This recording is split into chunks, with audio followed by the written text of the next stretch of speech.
शंभु कटकरे राजा विजय जगन्नाथ चौवर्णे चौवर्ग देवाक समर्थ ब्राह्मण क्षत्रिय वैश्य शूद्र आदि चारि वर्ण चौवर्ग कहले धर्म अर्थ काम मोक्ष ये चारि प्रकार बल दवा एकमात्र वर दवाई कल्याणदाता होती जगन्नाथ से कौटी ना कंभु कटकरे विजय कंभु कटक कौन कटक माने कौन आम कटक जिला से कटक नाथ नुह पुरी नाथ नुह जगतसिंहपुर नाथ नुह कि आपण मानकर अमेरिका नाथ नुह कि रशिया नाथ सी जगत नाथ जेहेतु एते बड़ सार्वभौमत्व दि जगतवासी अधिकृत तेणु कटक कहले कटक जिला कटक शब्दर पूर्णचंद्र साहित्य भाषाकोश कही कटक शब्दर अर्थ होती राजधानी ओडिया अभिधान कही कटक शब्दर अर्थ होती केन्द्र कटक शब्द राजधानी मथुरा को कटक कही जगतसिंहपुर को कटक कही केन्द्रापड़ा को कटक कही मथुरा कटक गोप कटक द्वारिका कटक हस्तिना कटक अवंती कटक आम कहूने कटक मान केन्द्र से कौ केन्द्र ये शरीर केन्द्र अंतरबिंदु केन्द्र भितर महाप्रभु जगन्नाथ मंदिर अच्छी जहाँ मंदिर टा चंद्र सूर्य सृष्टि न हवा पूर्व जहाँ को चंद्र सूर्य आरती कर से मंदिर टा ये जगत पूर्व सृष्टि से मंदिर कौटी जोटी अमेरिका हलान नाइजेरिया जर्मन ठार आरंभ कर हिंदू मुसलमान ख्रीस्टियान जैन सर्वधर्म निरपेक्ष सनातन केन्द्र समस्त 56 कोटी जीव जगत जो पूजा करती जो मंदिर से मंदिर टा किए नेमार पद्मवन चित्रकला नदी तटरे महापुरुष अच्युतानंद कथन कहले से कंभु कटकटा कि कौटी प्रभुंकर मंदिर चारि 84 फेरी ब्रह्म मंदिर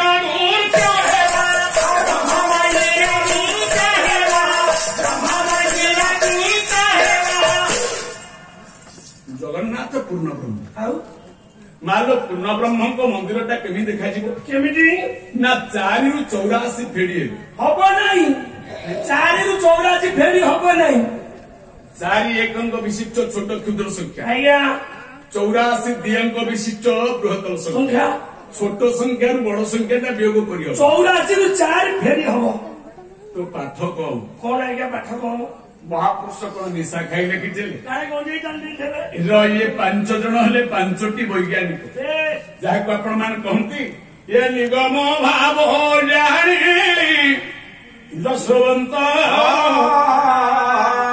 गारो कोटा जंत्र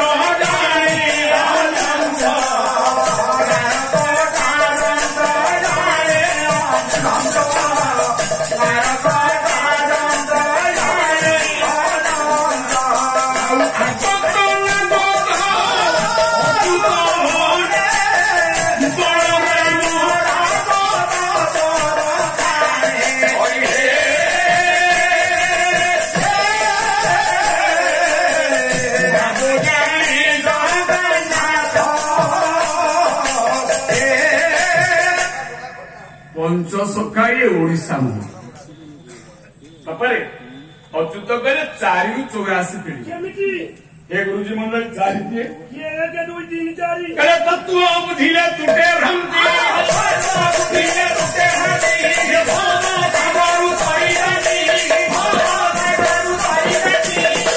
समस्ते कहते तत्व बुझिले भ्रांति तुटे से तत्वटा कौन तत्वटा हूँ तत् शब्द आसी तू तत्ते जाने तत्व जान तू जो निजक जानू तो अन्य को जानवर चेष्टा करवा हूँ तोर वृथा तेणु तत्व कौन कहे तत्व शब्द अर्थ हूँ तत्शब्द आसा से तत्वटा कौन ना पिंड ब्रह्मांड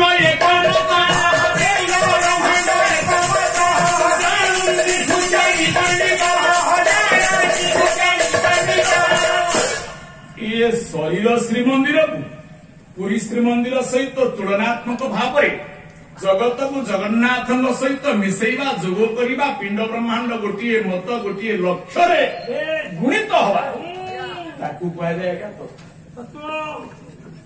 तेणु 4 ରୁ 84 ପିଢି କେମିତି 4 କିଏ 1 2 3 4 1 2 3 4 ନୀଳକନ୍ଦରରେ ରତ୍ନ ସିଂହାସନ ଉପରେ ବସିଛନ୍ତି 4ଟା ମୂର୍ତ୍ତି 4 ଜଣ ଆଜ୍ଞା 4 ପ୍ରତିମା ଜଗନ୍ନାଥ ବଳଭଦ୍ର ସୁଭଦ୍ରା ସୁଦର୍ଶନ ଦାରୁ ଆଜ୍ଞା ସତ୍ୟନାରାୟଣ ପାଲାହଟି 4 କାଣ୍ଡ ପୁତା ବେଶ ବ୍ରହ୍ମା ବେଦ ଉନ୍ନତ କଲେ 4 ବେଦ ବେଶ ପଛରେ ପଞ୍ଚମ ବେଦଟା ଅଧର ବେଦ ଯୋଗ କରାଗଲା ଅନନ୍ତ ବେଦ ନା ନାଇଁ ଦିଗ ମୁଖ୍ୟ ହେଲା 4 4 ପଛରେ ବ୍ୟାପକ କରାଗଲା 10 10 ନା ଭୁଲ ଠିକ ତ ତେଣୁ 4 କିଏ କିଏ ବ୍ରାହ୍ମଣ ମାନଙ୍କ ପିଢା ତଳେ ଲେଖାଯାଏ 4 4 ବର୍ଷ କରାଇଲା ବେଳେ ଆମ ହିନ୍ଦୁ ଧର୍ମରେ ସନାତନିକ ଧର୍ମରେ ଆଜ୍ଞା ଗୋଟେ ସଂସାର କଲା ବେଳେ ସ୍ୱାମୀ ସ୍ତ୍ରୀ ବିବାହ କରି ହଁ ସ୍ତ୍ରୀ ତା ଘରେ କୁଳବଧୂ ହବ 4 ଦିନରେ ଚତୁର୍ଥୀ ରାତିରେ ପିଣ୍ଡରେ ପାଣି ଦେଲା ପରେ ସେ କୁଳବଧୂ ଘୋଷଣା କଥା ମୋର ତ ଚତୁର୍ଥୀ ହେଇନି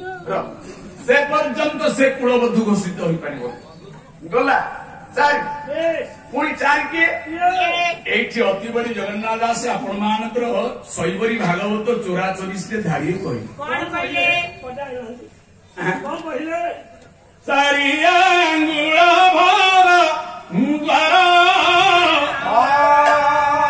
ଭବନର କଳେ ଭର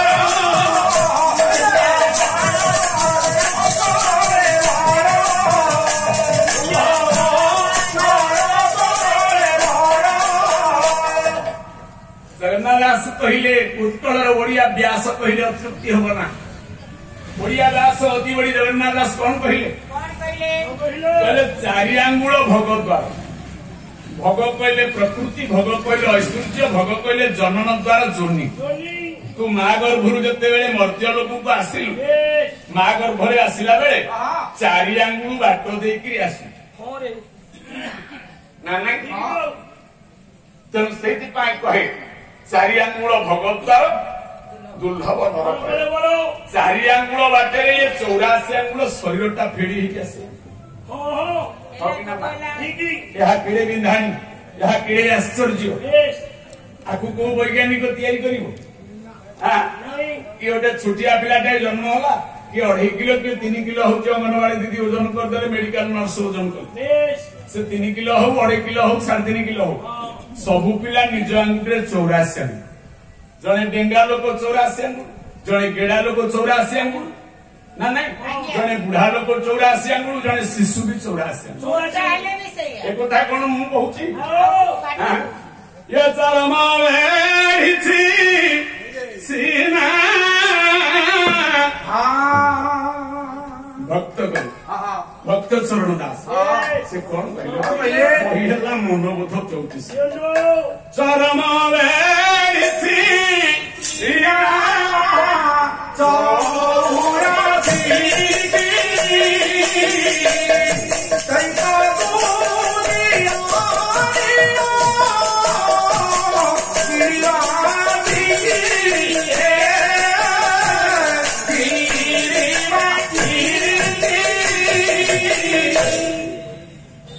ଆପଣ ମାନେ ସମସ୍ତେ ଜାଣନ୍ତି ଗୋପର ବୃନ୍ଦାବନ କେତେ କୋଷ 84 କୋଷ ଏ ଶରୀର କେତେ ଆଙ୍ଗୁଳ 84 ଆଙ୍ଗୁଳ ଅରୁଣ ନାସାସ୍ଥାରୁ ଅରୁଣ ସ୍ତମ୍ଭର ନାସା ପାଖରୁ କୁର୍ମ ବେଢା କେତେ ହାତେ 84 ହାତେ ଗରୁଡ ନାସାରୁ ରତ୍ନ ସିଂହାସନ କେତେ ହାତେ 84 ହାତେ ଜଗମୋହନ ମୁଖଶାଳା ଚକ୍ରରୁ ଶ୍ରୀମନ୍ଦିର ନୀଳଚକ୍ର କେତେ ହାତେ 84 ହାତେ ବଡଦାଣ୍ଡରେ କେତୋଟି ରଥ ଚକ ଗଡୁଛି 42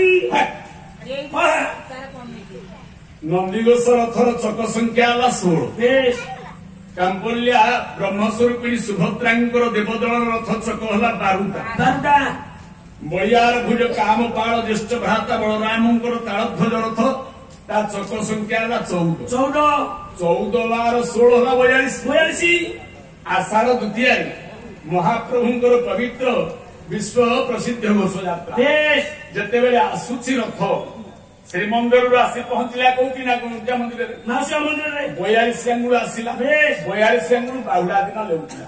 ତାହେଲେ ବଡଦାଣ୍ଡରେ କେତେଟା ଚକ ଗଡିଲା? 84 ଚରମ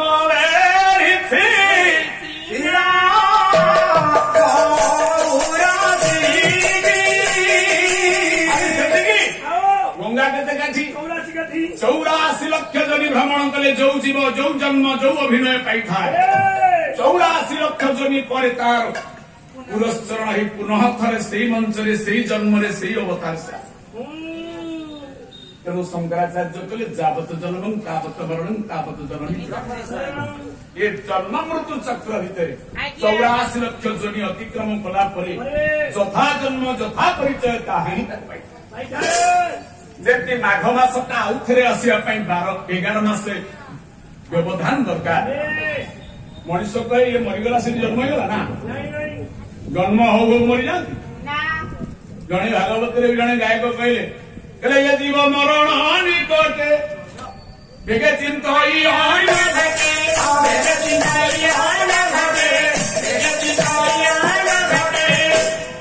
କଣ ଆଏ ମରୁଛି ମଶାଣିକି ଯାଉଛି ସାଡେ ଅନ୍ୟ ଘଟରେ ବସିଗଲା। ଭୁଲ କଥା। ଅନ୍ୟ ଆଡେ ଜଣେ କହନ୍ତିନି ଏ ବୁଢା ଏଠି ଜନ୍ମ ହେଲା ତାଙ୍କ ଘରେ ଗୋଟେ ଛୁଆ ଜନ୍ମ ହେଲାଣି ଏଠି ଗୋଟେ ବୁଢା ମଲାଣି। ସେ ଛୁଆଟା ପରେ ଆଜି କଣ ଜନ୍ମ ହେଲା? ସେ ଛୁଆ ପା ମା ପେଟରେ 9 ମାସ 10 ଦିନ ଥିଲା। ଏ ପା ଆଜି ମରୁଛି। ସେ ଛୁଆଟା କେମିତି ଇଏ ହବ? ବେଗେ ଚିନ୍ତ ଇଏ ଚିନ୍ତା କାତ ମଣିଷ ଜନ୍ମ ହୁଏ କାହାଠାରୁ? ଇଏ 56 କୋଟି ଜୀବ ଜଗତ କାହାଠୁ ଜନ୍ମ ହୁଏ? ମା ଠାରୁ। ଭାରି ପାଠୁଆଟା ବଡ ଜ୍ଞାନୀଟା। ବଡ ଜ୍ଞାନୀ ତୁ ମାଠୁ ଜନ୍ମ ହେଇଛୁ? ବାଲି ତୁଠ ମଞ୍ଚଳ କେହି ମାଠୁ ଜନ୍ମ ହେଇନାହାନ୍ତି। କିଏ ଜନ୍ମ କରିଛି? ମାର ଜନ୍ମ ଦେବାର ଶକ୍ତି ନାହିଁ। କଣ ଆଶାଦି ଜନ୍ମ କରିଛି? ଆମେ ଯେତେ ଜନ୍ମ ହେଇଛେ ବାପା ଠାରୁ। ମା ଆମକୁ ପ୍ରସବ କରିଛି। ମା ପାଖରେ XY 2ଟା ସିମନ ନାହିଁ। ଗାଈ ମା ମାନେ ବାଲା ଦେବୀ ତ ଘରକୁ ଯାଅ। ଆମ ବାଲାର ବାପା ଜନ୍ମ କରୁଛି। ବୈଜ୍ଞାନିକ କାରଣ ଦେବି, ପୁରାଣ କାରଣ ଦେବି, ଐତିହାସିକ କାରଣ ଦେବି, ଭୌତିକ କାରଣ ଦେବି। ଇଏ ଜନ୍ମ କରିଛି ପ୍ରକୃତରେ କହିଲେ ଆପଣମାନେ ବାପା ଜନ୍ମ କରୁଛି ମା ଜନ୍ମ କରେ। ପଞ୍ଚସଖା ସାହିତ୍ୟ ବାଲିପାଟଣା ଶିଶୁ ଅନନ୍ତ କଣ କହିଲେ? ମାତା ଗର୍ଭରେ ଶିଶୁ ଅଛି ହୋ ସାଧୁ ଜଣେ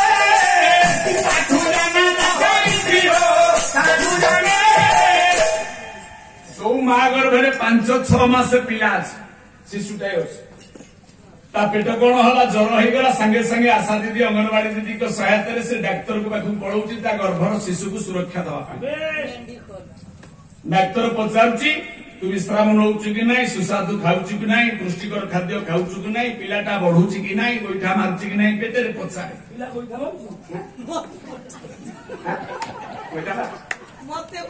ସେ ତ ଜନ୍ମ ହେଇନି ପେଟ ଭିତରେ ବୁଲିକି ବଢୁଛି କେମିତି? ଗୋଇଠା ମାରୁଛି କେମିତି? ଜନ୍ମ ହୋଇ ଶିଶୁ ପଢିଲା କେମିତି?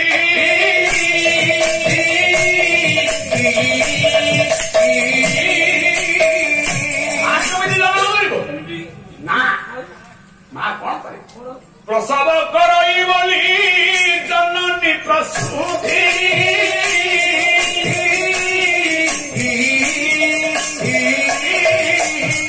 ମା ଯୋଉ ପିଲାଟାକୁ ପ୍ରସବ କରେ 10 ମାସ ଆଗରୁ ତାକୁ ବାପା ଜନ୍ମ ଦେଇ ସାରିଛି।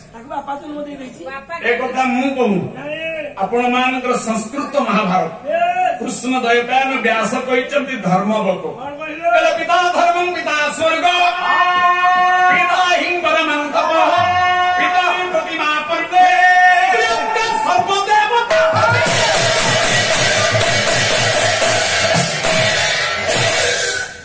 ପିତା ହଉଛନ୍ତି ଧର୍ମ। ଆମେ ସମସ୍ତେ ଧର୍ମରୁ ଜନ୍ମ ହେଇଛେ। ପିତା କଣ ଧର୍ମ? ନା ଧର୍ମଟା ଆସିଲା କୋଉଠୁ? ନା ସ୍ୱର୍ଗ। ସ୍ୱର୍ଗରୁ କଣ ଆଇଲା? ନା ଶୂନ୍ୟ। ଶୂନ୍ୟରୁ କଣ ସୃଷ୍ଟି ହେଲା? ନା ଆପଣ ମାନଙ୍କର ପରାଶର ସଂହିତାରେ ଆଉ ଗୋଟେ ଶ୍ଲୋକ ଗାଉଛି ବାୟୁ ବାୟୁ ଜ୍ୟୋତି ତଥୋ ଜଳାତ ପ୍ରସୂତି ଜଗତ ଇଏ ଜଗତ୍ୟାନ୍ ଜାୟତେ ଜୀବ।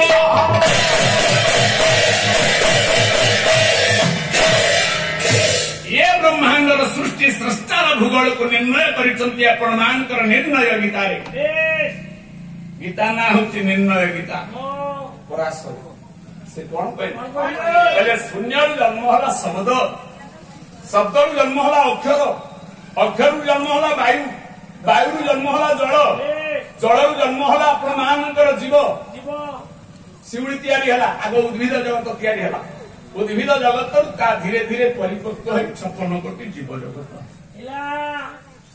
तेणु भागवत कौन कहला बापा किए माँ किए बापा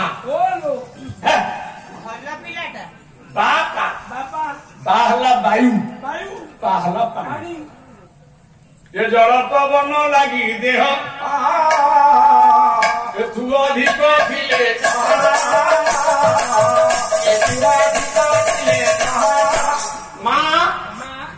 मारे माटी आरे आकाश ये दी जनकर संसर्ग दी जनकर समाजुक्त गोटे हाथ में गोटे हाथ संघर्ष हेले शब्द आलोक जमी सबकि सृष्टि हो जाए ये उभयंकर समतान सृष्टि होगा संतान तेरे जन्म देला किए खाली गोटे प्रमाण कले हम समग्र पाठ बलराम दास कौन कहले आद्य पिता ठू जनम द्वितीय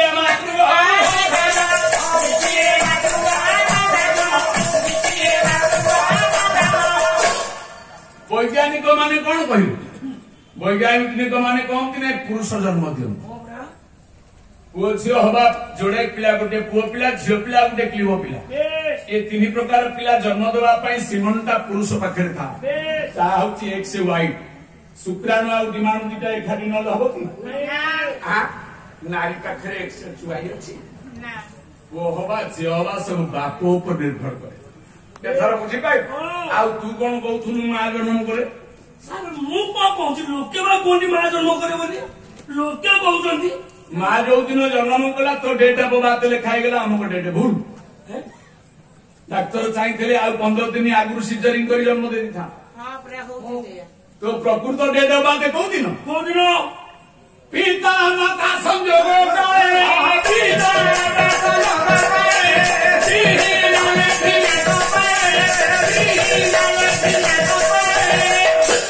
पिता माता संजोग काले लिखिला बाली तुठ मंचरे पाला गायबू 9 तारिख आसी पहुंचबू केते बेले पहुंचबू को पाला गायबू केते दिन बंचबू केते आय करिबू केते व्यय करिबू को दिन जन्म होइछु को दिन मरिबू से बीज बपन बेले पुण्य काले ये पुण्य निर्देश होइछि केई दिन आइस खाइबू केई दिन पनीर खाइबू लिखाइछि आगो बहिटिए लेखक लिखिले डायरेक्टर कोन करନ୍ତି ड्रामा पिला मानक ताह डायरेक्शन देई पछरे मंचरे परिवेषण करा सब किसी तोर सिद्धांत सहित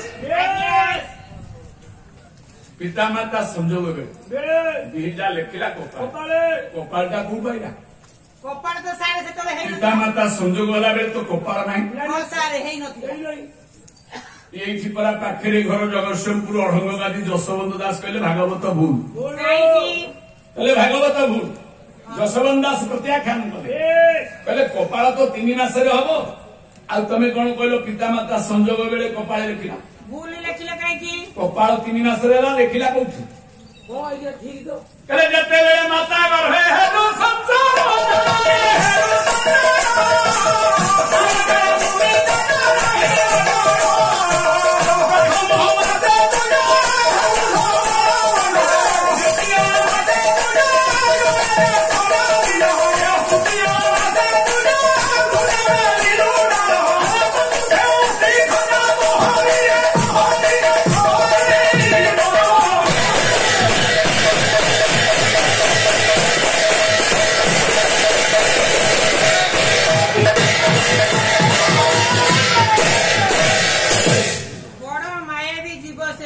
पंचसखा माने बसिले गोटे जगह देवी नदी कूल ध्यान कुदे 5 जन ध्यान कले पहुंची गले गुरु चैतन्य कहले कहीं कही कर ना मु कहूँ पिता माता संजोग बेले कपाल मु तो लिखिनी मते ठाकुर कहले मु लिखिदेली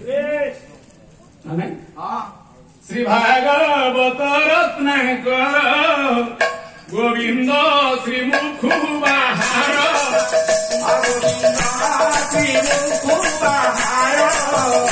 ଆମ ଏ ତୀର୍ତ୍ତୋଲ ଆଉ କୁଜଙ୍ଗ ଅଞ୍ଚଳରେ ଭାଗବତ ପରିଚର୍ଯାର ଭାଗବତ ପ୍ରଚାର ପ୍ରସାର ସମିତି ଅଛି ଏବଂ ତାଙ୍କର ପ୍ରେସିଡେଣ୍ଟ ସେକ୍ରେଟାରୀ ମଧ୍ୟ ଅଛନ୍ତି। ଆମେ ସମସ୍ତେ ଓଡ଼ିଶା ଭାରତରେ ଭାଗବତକୁ ବ୍ୟାପକ କରିବାକୁ ଯାଉଛୁ। ଏକ ଆଧ୍ୟାତ୍ମିକ ଅଧ୍ୟାୟକୁ ନେଇ ଜନମାନସ ପଟରେ ମାନସ ମନ୍ଥନ କରି ଏ ଜୀବ କେମିତି ପରମାତ୍ମା ସହିତ ମୁକ୍ତି ପାଇବ, ଏ ଜୀବ କେମିତି ନିଜକୁ ନିଜେ ଠିକଣା ଖୋଜିବ, ଏଥିପାଇଁ ପରମଶାସ୍ତ୍ର ହଉଛି ଏକମାତ୍ର ଭାଗବତ। ଆଉ ଭାଗବତ ନିର୍ଯାସ ଯଦି ନାହିଁ, ମାଲୋ ପାଲା ଗାଉଛି ନଳକୁ ଆଣି ଦମୟନ୍ତୀକି ବାହା କରିଦେବି, ତେମେ କଣ ଭୋଜି ଖାଇବ? କିଛି ଲାଭ ହବନି। ଗୁଡାଏ ଶୁଣିବ, ମିଳନ ବିଚ୍ଛେଦରେ ଟିକେ କାନ୍ଦି ପକେଇବ, ଟିକେ ହସି ପକେଇବ, କମେଡି ଶୁଣି ଦେଇ ପଳେଇବ। ଏ ମଣିଷ ଉଦ୍ଧାର କେବଳ ଭାଗବତ ଆମକୁ ଉଦ୍ଧାର କରିବ। ପ୍ରତ୍ୟେକ ପରିସ୍ଥିତି ସବୁ ସମସ୍ୟାକୁ ସମାଧାନ କରିବ। ତେଣୁ ଭାଗବତକୁ ଭୁଲ ଦେବାକୁ କାହାର ଶକ୍ତି ନାହିଁ। ଚୈତନ୍ୟ କହିଲେ ଶୁଣ, ପିତାମାତା ସଂଯୋଗ ହେଲା ବେଳେ କପାଳ ହେଇଛି, ସେ କପାଳଟା କୋଉଠି ଥିଲା? ପିତାଙ୍କ ବିନ୍ଦୁ ମଧ୍ୟରେ କପାଳ